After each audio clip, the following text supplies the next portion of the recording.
अस्सलाम वालेकुम। Weekend roast के नेक्स्ट एपिसोड के साथ मैं उस्मान खान और मेरे साथ हम सब के जाने माने हसीब खान। कैसे हैं आप लोग जी? ठीक ठाक हैं। मुझे बहुत अच्छा लगता है आप लोगों के जब मैसेजेस आते हैं और आप लोग मैसेजेस में हम दोनों की तारीफ़ भी कर रहे होते हैं और कभी कभी हमें डांट भी रहे होते हैं कि आपको ऐसे नहीं ऐसे करना चाहिए। तो हम बिल्कुल आपके तमाम मैसेजेस का भी एहतराम करते हैं और आप जो हमें गाइडलाइंस देते हैं हम उसके मुताबिक भी करने की कोशिश करते हैं, क्योंकि इतने बुढ़े हो चुके हैं जी अब हम कि वो हमें अपने आप को चेंज करने में भी बड़ा टाइम लगता है, लेकिन वो होता है, change is the spice of life, ऐसा ही होना चाहिए। लेकिन मैं पिछले दिनों एक किताब पढ़ा था लीडरशिप के ऊपर, तो वो लीडर की एक बड़ी अच्छी मुझे एक कोट मिला और वो था a leader shows the way, goes the way, knows the way. इसको आप इस तरह नोज गोज एंड शोज इसी तरह भी कर सकते हैं। तो आपके मुताबिक उस्मान, अच्छा लीडर कौन है और कौन होता है? हसीब भाई, आजकल के टाइम में हैंड्स डाउन मेरे फेवरेट मौलाना फजलुर रहमान। अरे वाह, ट्रेंड भी आपको पता है, ट्रेंड करे मौलाना फजलुर रहमान। आप उस बंदे को डीजल कहे, आप उसको मर्द मैदान कहे, लेकिन उस बंदे की गेम तो ज़रूर है। लेकिन हाँ, वो जिस तरह वो कहते हैं ना कि भाई अभी तक गेम में है, तो वो भाई गेम में कैसे रहते हैं, वो क्या है, what are those gimmicks that Maulana sahab has and it all these gimmicks make him a great leader. पता है, सबसे मज़ेदार बात यह है कि पता नहीं इनको इनकी कोई दुआएं हैं, पता नहीं इनके पास कोई कोई ऐसा कोई गिद्दड़ सिंगी है कि जहाँ पर भी कोई ना कोई फंसता है, और कोई ना कोई का मैं नाम नहीं लूँगा, पहले एक दफ़ा चैनल बंद करा चुका हूँ कोई भी फंसता है ना, वहाँ पर मौलाना साहब रेलेवेंट होते हैं, ट्रम्प कार्ड उनके हाथ में होता है। और फिर कल मैं बड़ी मज़ेदार मैं एक बयान पढ़ रहा था जिसके अंदर अपेरेंटली कुछ नहीं था, बट उसके डीप डाउन बड़ा ह्यूमर था। मौलाना गफूर हैदरी साहब से किसी जर्नलिस्ट ने पूछा कि कब आप फैसला करेंगे जो आईनी तरमीम आ रही है उसके ऊपर। उन्होंने कहा कि इस पे गौर व फिक्र करने के लिए हमें 1 महीना लगेगा। अब इसके अंदर बहुत रेलेवेंट है, जो ह्यूमर है वो ये है कि उस 1 महीने के अंदर जिन जज साहब के लिए ये तरमीम की जा रही है वो रिटायर हो जाएंगे। सो यू नो, जिस तरह वो कहते हैं ना सी भाई, वो गिच्ची पे पाँव रखा, हाँ, उन पे पाँव है, इस वक्त वो वाला पाँव है। और वो जो तड़पन है ना, मैं तो उस तड़पन को बड़ा एंजॉय कर रहा हूँ कि वो लोग जो कि इससे पहले अपने कहते हैं ना माथे पे मक्खी नहीं बैठा देते थे, और आज मौलाना साहब के घर के बाहर ऐसे है, तो भाई आप उसको डीजल कहें, कुछ भी कहें, है तो वो चीता बंदा। लेकिन देखें, हाथ में ट्रम्प कार्ड लेके खड़ा हुआ है, उसका जो आपने उखाड़ना है उखाड़ ले, लेकिन उसके बगैर आप ना टेस्ट से मिस हो सकते हैं, ना आप एक कदम भी आगे चल सकते। वैसे बहुत अच्छी बात है जी। और मौलाना साहब की जो स्माइल है वो बड़ी विक्टोरियस ही रही है हमेशा से स्माइल, और बड़ी very very nice and contagious smile मौलाना साहब है। सो लीडर्स का काम भी यही होता है कि जी दूसरों को काम पे लगाया जाए और खुद देखा जाए कि काम कैसा हो रहा है। तो आई थिंक के मौलाना साहब fits in this definition also, and he definitely knows the way and he goes the way and he shows the way to all the politicians के ऐसे नहीं, ऐसे सियासत होती है। सो इसी तरीके से ही चीज़ें चल रही होती है। तो हमारा इस हफ्ते का ट्रेंड जो है वो मौलाना साहब ही थे, तो हमने कहा कि स्टार्टिंग जो है वो मौलाना साहब से की जाए। एक ट्रेंड और भी था, उस पर मैं आपसे जानना चाहूँगा, हुमायूं सईद एंड इकबाल मुन्ना, ये क्या है, ये क्यों ट्रेंड कर? ये यार एक ड्रामा चल रहा है जेंटलमैन, और खलीलुर रहमान कमर साहब का लिखा हुआ ड्रामा है, और उसकी जो ओएसटी है वो बहुत अच्छा है। वो भी अगर आपकी गुजरा है आपकी समातों से तो वाकई it's a very nice song. और उनमें हुमायूं भाई जो हैं वो एक गुंडे बने हुए हैं, और उसके बाद अदनान सिद्दीकी साहब हैं जो बड़े गुंडे हैं, और उसके बाद अहमद अली भट्ट हैं जो हुमायूं सईद के दोस्त होते हैं, दिलबर का नाम के साथ वो चल रहा है। तो आपसे बहुत सी आजकल जो वीडियोस आ रही हैं जो हमारी सोशल मीडिया के ऊपर, उसमें यह है कि दिलबर का जो कैरेक्टर है उसको मार दिया गया है, and Humayun Saeed is very much disturbed with that, Iqbal Munna is very much disturbed, और उनको ये पता नहीं लग रहा है कि दिलबर को मारा किसने। सो उस तरह का वो ट्रेंड चल रहा है। लेकिन हुमायूं भाई बड़े स्वीट किस्म के बदमाश बने हैं, और मोहब्बत भी उनको एक रिपोर्टर से हुई है, यमुना से, तो वो भी एक अच्छी कहानी के तौर के ऊपर चल रहे थे कि यमुना की ज़िंदगी को ख़तरा होता है, तो वो हर हीरो की तरह वो कहता है कि जी तुम्हें हर जगह से ख़तरा है सिवाय मेरे घर पे आने के। तो वो फिर क्या ये फिल्मी सीन जो है वो इस तरह के चल रहे हैं। हसी भाई, ये मैं पढ़ा था, लोग ट्रेंड कर रहे, गरीबों का मसीहा इकबाल मुन्ना, एंड इस तरह की चीज़ें भी ट्रेंड कर रही है। बट मेरा आपसे एक सवाल है, आप हिस्ट्री आप पढ़े हुए, ये पाकिस्तान इंडिया का क्या कॉन्सेप्ट है कि हमारे पास हम वहाँ पे आप गैंग्स ऑफ वासेपुर को उठा लें, हाँ। मिर्ज़ापुर को उठा लें, हम लोग या यहाँ से ये इकबाल मुनौर जेंटलमैन को उठा लें, हम लोग सारे उसे हुक्ड ऑन हो जाते या कभी कभी आप ये कच्चे के डाकुओं को ही उठा हाँ, कच्चे के डाकुओं को ही उठा लेंगे जी, ये यहाँ पे भी आपके पास वो पीपल आर विद देम। या सो वो वो क्या क्या कॉन्सेप्ट है कि हमने स्टोरी टेलिंग का बिल्कुल ऑब्जेक्टिव ही उलट कर दिया है, जहाँ पर हम लोग फॉलो करना शुरू कर देते हैं विलन्स को, एग्जैक्टली। जो विलन भी वो जो कि हीरो का काम करे। Why is that? उस्मान, ये जो कॉन्सेप्ट रॉबिन हुड का आया ना कि जी आपका रॉबिन हुड का कॉन्सेप्ट है कि जी जो बड़े बड़े लोग हैं उनकी ऐसी तैसी करनी है और जाकर वो तमाम जो फैसिलिटेशन है वो छोटी आवाम को या जो इससे महरूम है उनको दे देनी है। मुझे लगता है पाकिस्तान और इंडिया का भी हिसाब यही है कि पाकिस्तान और इंडिया में ऑप्रेस्ड क्लास जो है वो बहुत ज़्यादा है और उनमें से कोई एक मसीहा निकलता है जो कि ऑप्रेस्ड क्लास की बात कर रहा होता है, और अगर कोई बात उसकी समझ में ना आ रही हो और कोई एक खातून या कोई एक ऐसा कोई भी उनको वो बात समझा देता है तो उसको बात समझ में आके फिर वो उनके मुताबिक काम करना शुरू कर देता है। तो आई थिंक हमारे आवाम को इस तरह के कैरेक्टर्स बहुत पसंद आते हैं और वो लगता है और उससे रिलेट कर सकते हैं कि हाँ यार हमारे मोहल्ले में भी कोई इस तरह का कोई एक कैरेक्टर है जो कि लोगों के साथ ऐसे चलता है। तो मुझे लगता है कि ये शायद रेलेवेंस बहुत ज़्यादा है टुवर्ड सोसाइटी। तो एक चीज़ मुझे बड़ी इसमें अजीब सी लगी कि हमारे जो बदमाश कल्चर है कराची का, वो उन्होंने उसको ज़रा थोड़ा सा मुंबई वाला कल्चर बना दिया। उसको हमें थोड़ा सा देखना चाहिए था कि हमारे शायद बदमाश किस तरह के होते हैं और वहाँ के बदमाश कैसे होते हैं। तो वो एक लाइफस्टाइल थोड़ा सा डिफरेंट था। Ahmad Ali but to certain extent was good in this के जी उन्होंने अपनी बदमाशी वाला माहौल बिल्कुल ठीक बनाया, लेकिन जो अदर देन दिस जो जितने भी बदमाश थे वो ज़रा थोड़े से मुंबई वाले टाइप लगे। ये आजकल वैसे लाहौर के अंदर भी इसी भाई क्या हो रहा है, ये जो लाहौर के अंदर भी वो ट्रक्का वाला और ये सारा जो आजकल एपिसोड चल रहा है, उस दिन लास्ट वीक के अंदर ही नहर के हाँ ये मुस्लिम टाउन मोड़ के साथ ही उनको किसी ने गोली मार दी रात चलते हुए दिन दहाड़े।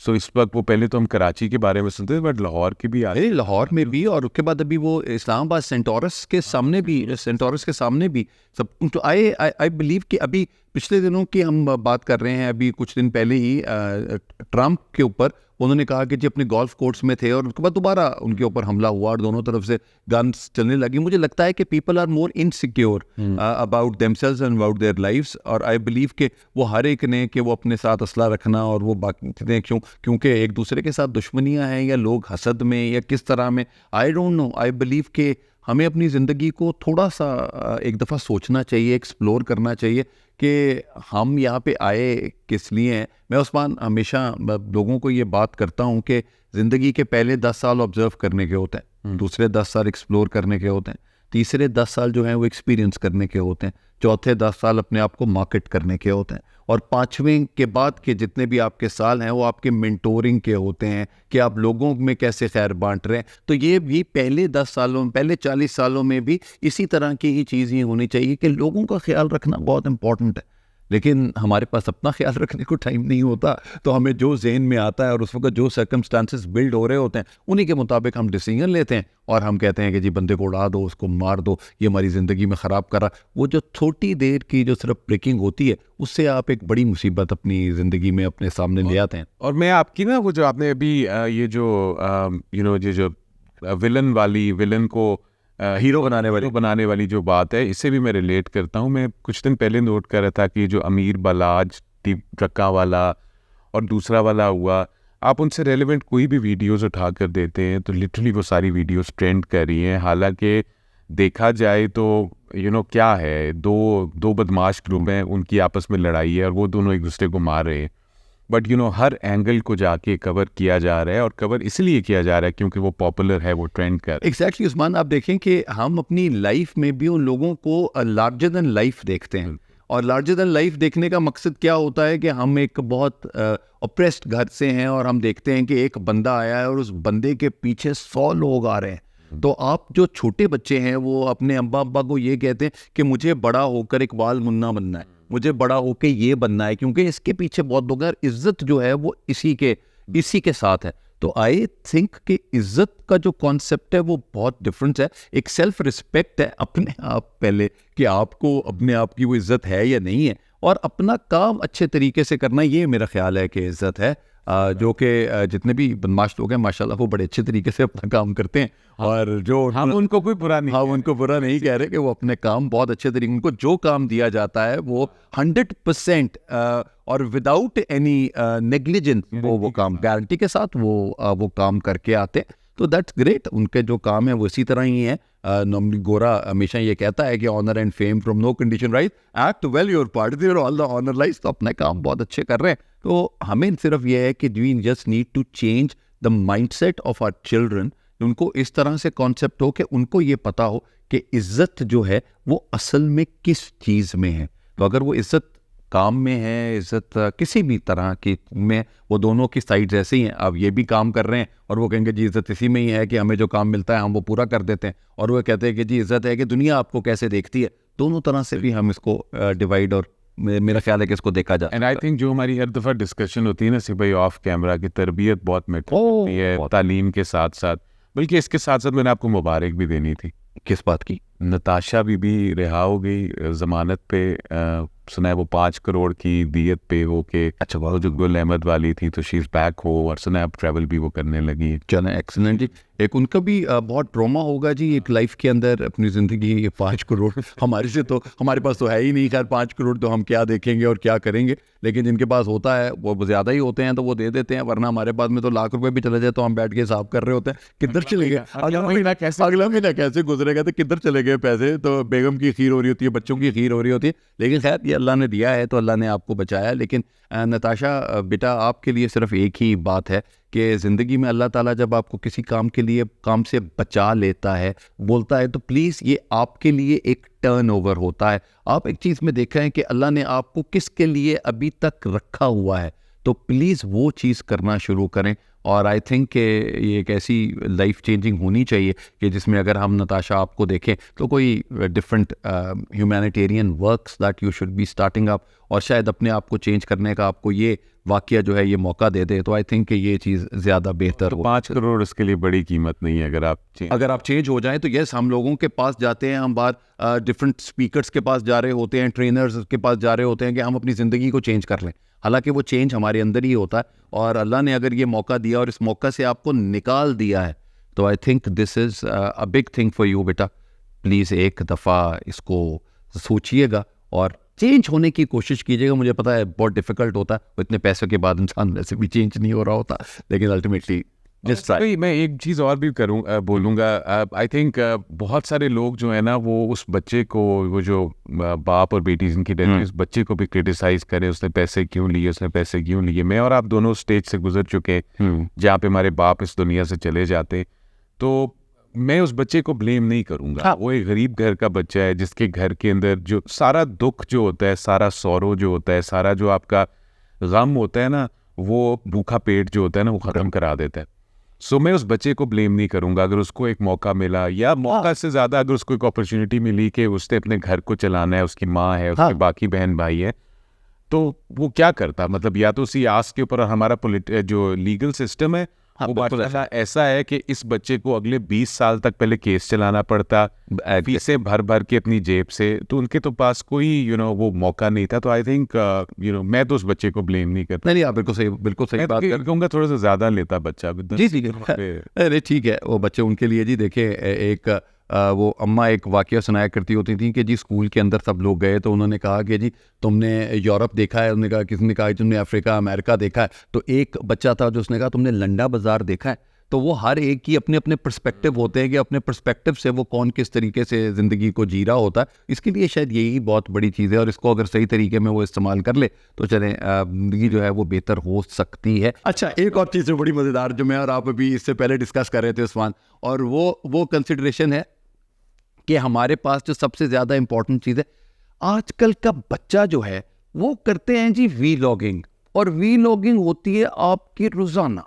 कि अस्सलाम वालेकुम, आज सुबह का दिन है, मैंने खब्बी उंगली से चीची से अपनी ये वाली आँख जो है मैंने इसको अपमला है, और इसका मतलब ये है मैं अपनी ज़िंदगी में ऐसे अपने आप को देख रहा हूँ। आप बताएं, ये मेरी मामा हैं, ये मेरे बाबा हैं, ये मेरा बच्चा है, इन सब से हम बातें कर रहे हैं। मुझे इन वीलॉगिंग की समझ नहीं आती। मेरी बेटी ने मुझे वो तमाम बेटियां हमारे लिए बहुत रिस्पेक्टफुल हैं, वो सिस्ट्रोलॉजी वाली बेटियां हैं, जो उन्होंने एक बेटा आपके लिए कुछ नहीं कह रहा, लेकिन वो वहाँ पे आपने एक वीलॉग बनाया जिसमें आपने अपने फ्रिज का टूर कराया, और वो जो फ्रिज का टूर आपने कराया, अल्हम्दुलिल्लाह उसके ऊपर 1.6 मिलियन व्यूज हैं। और आप कितना बड़ा फ्रिज होना जो जिहदे अंदर 1.6 मिलियन व्यूज, जो आम घर के अंदर भी वही अंडे, वही टमाटर, वही बैंगन, वही सब्जी, वही खीरे, थोड़े अलग करके पड़े होंगे किसी जगह पे, हर जगह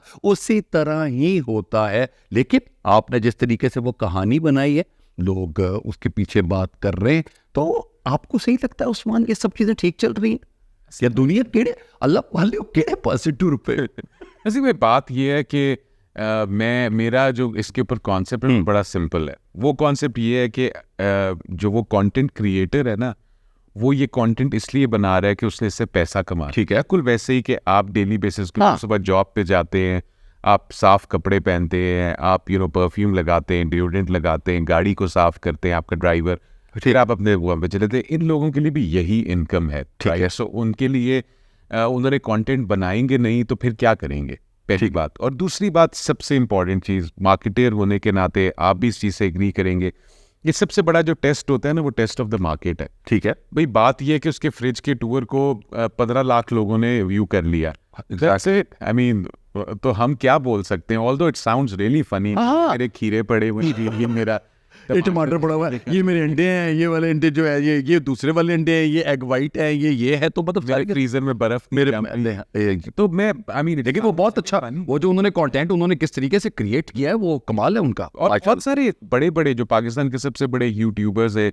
उनको आप उठा ले, वो क्या डकी भाई है, डकी भाई, तो वो भी डेली बेसिस के ऊपर इसी किस्म का कंटेंट बनाते हैं। लोग देखते हैं तो वो बनाते हैं भाई, लोग देखना छोड़ दे तो नहीं, हमें तो कोई नहीं देखता। हमें भी देख लिया करें जी, हमें भी थोड़ी बहुत मोहब्बतें चाहिए आपकी। एक बड़ी मज़ेदार किस्म की बात है, हम ना एक एक्ट कर रहे हैं, हमारा वेब सीरीज़ चल रही थी, और वेब सीरीज़ में हमने गालियाँ देनी थी मैंने, तो उन्होंने कहा कि नहीं हम इसको टीवी पे नहीं चला सकते। मैं कहा जी टीवी पे क्यों नहीं चला सकते? उन्होंने कहा कि देखें इट्स अ नेशनल चैनल पे नहीं, हाँ हम इसको यूट्यूब पे या आप सोशल मीडिया के ऊपर इसको चला सकते। वाई डू वी कंसिडर कि जी सोशल मीडिया पे सब चलता है? मतलब वो भी कहीं ना कहीं हमारे बच्चे जो है वो देख रहे होते हैं, चीज़ें बनाते हैं। मैंने उस्मान आपको पहले भी एक दफ़ा वो आइडिया बताया था कि ये जो बच्चे आजकल चीज़ें देख रहे हैं और हम बच्चों को सिखा रहे होते हैं कि बेटा अच्छी बातें करनी है, ऐसे करना है, वो करना है, बच्चे फिर भी बोल के ही यूट्यूब पे कुछ ना कुछ चीज़ निकाल देंगे और चीज़ें डेवलप हो जाएंगी। अच्छा मसीह भाई, मैं ना ये चीज़ भी सोच रहा था आपकी बात से, ये जो सोशल मीडिया की जो लर्निंग है, उसे कसम से बहुत सारे ऐसे लफ्ज़ थे, बहुत सारी ऐसी गालियाँ थी, बहुत सारी ऐसे बुरे लफ्ज़ थे जो मुझे याद है 15-16 साल की उम्र तक मैंने शायद सुने भी नहीं थे। और हाँ, कोई बंदा कहता था ना तो मैं परेशान होकर उसके मुझे याद आ जाता है। लेकिन आजकल के छोटे छोटे बच्चे, क्योंकि गाने के अंदर भी वो kind of F word use हो रहे हैं, इसी किस्म की बातें यूज़ हो रही हैं, उनके लिए चीज़ बड़ी कैजुअल बन गई। तो मे बी इस वजह से ये जो वेब सीरीज़ का है। और आपको पता है एक और मैं बड़ी मज़ेदार ट्रेंड आपको बताता हूँ। डू यू नो कि गूगल के ऊपर सबसे ज़्यादा सर्च की वन ऑफ द सबसे ज़्यादा सर्च की जाने वाली जो सर्च स्ट्रिंग है वो भी वेब सीरीज़ ही है। और वेब सीरीज़ 18+ जो है वो बहुत सारे लोग सर्च भी करते हैं। क्यों? क्योंकि इसी वजह से कि उसके अंदर बोल्ड डायलॉग्स हैं, उसके अंदर बोल्ड सीन्स हैं, जो कि उनको आम नेशनल टीवी के ऊपर या वो चीज़ नहीं मिलते, वो उनको यहाँ पर मिल जाए। मुझे बड़ी एक मज़ेदार बात लगी कि हम जहाँ पे 18+ लिखते हैं वो 18+ वाले तो देख ही रहे होते हैं, लेकिन वो जो 18 से नीचे वाले बच्चे वो भी देख रहे होते हैं, क्योंकि हमारे साथ भी ये होता था ना उस्मान, जब अम्मा अब्बा ने मना किया कि ये वाली फिल्म नहीं देख रही, तो जब 18 के हुए तो सबसे पहले वही वाली फिल्म देखी कि यार जरा देखिए अम्मा अब्बा और अम्मी अब्बू को। फिर हमने ये वाली बात पढ़े ओके गई कि क्यों रोक रहे थे आप इसमें से, इससे ज्यादा चीजें हमने देखी है। तो वो फिर चुपेड़े चूड़े खाई, उसकी एक अलग कहानी है, वो आपको किसी और दिन सुनाएंगे। लेकिन मुझे लगता है कि हमें अपने जो कंटेंट है उसको और क्रिस्पियर करना है। जितने भी वीलॉगर्स हैं, बेटे बेटियां जो ये काम कर रहे हैं, बहुत अच्छी बात है, आप जो भी कर रहे हैं, लेकिन आई थिंक कि अपनी जो होराइजन है उसको थोड़ा सा ब्रॉडन कर दें और आप सोचें कि आज अगर ये दिन मेरा किसी ऐसी जगह पे खुलता, या आज अगर मेरी ज़िंदगी का ये लास्ट डे होता, तो मैं अपनी ज़िंदगी में क्या क्या कुछ कर रही होती, या मेरी ज़िंदगी के अंदर अगर ये 5 दिन है, ये 5 दिन के बाद you will not see me, so what would my life be. तो खैर वो बहुत सी छोटी सी चीज़ें हैं जो कि ये तो सिर्फ एक पॉइंट्स बताए हैं, लेकिन अगर आपको इस तरह की कोई चीज़ें डेवलप कर लें तो आई थिंक कि आपको अपने आप को दिखाएं, सौ बिस्मिल्लाह, लेकिन आपकी अपनी फैमिली क्या कहेगी, क्या है, वो सब भी एक्टर्स बन रहे हैं और एक्टर्स बहुत अच्छे एक्टर्स हैं सारे।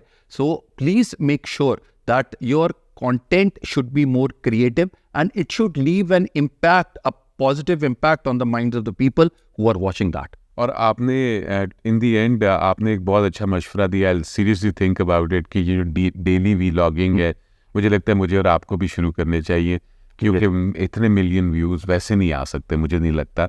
इसलिए let's start a daily vlogging. आप भी सुबह शुरू करें कि मैं नहाया, मैंने ये किया, आया, मैंने साबुन को अपने लेफ्ट साइड से स्टार्ट किया और फिर मैं आके राइट गाल के ऊपर आया और उसके बाद मैंने अपने होंठों को ऐसे मैंने चमकाया। और अब देखें आपको कैसा लग रहा है नाजरीन, इस तरह की बातें कराया की बात ना कर यार, ये वाली बातों में तो वो एक स्टेज ड्रामा में देख रहा था, पता है इसका नाम क्या था? वो कहता, वो एक बंदा खड़ा होता है किसी एक फीमेल स्टेज एक्टर के साथ, तो वो शायद इफ्तिखार ठाकुर होता है, वो कहता है चल कोई एहो जिहा कम करिए, लोग सानू जुतियां तो मैं आपको भी यही कहता हूं कि लोग सानू जुतियां मारन। साडा वही गांव में कहे जी ताड़ियां एक गल्ला ते नहीं सुन रहे, लेकिन इहदे जुतियां मारन तुहाडे कोल जरूर आ रहे हैं।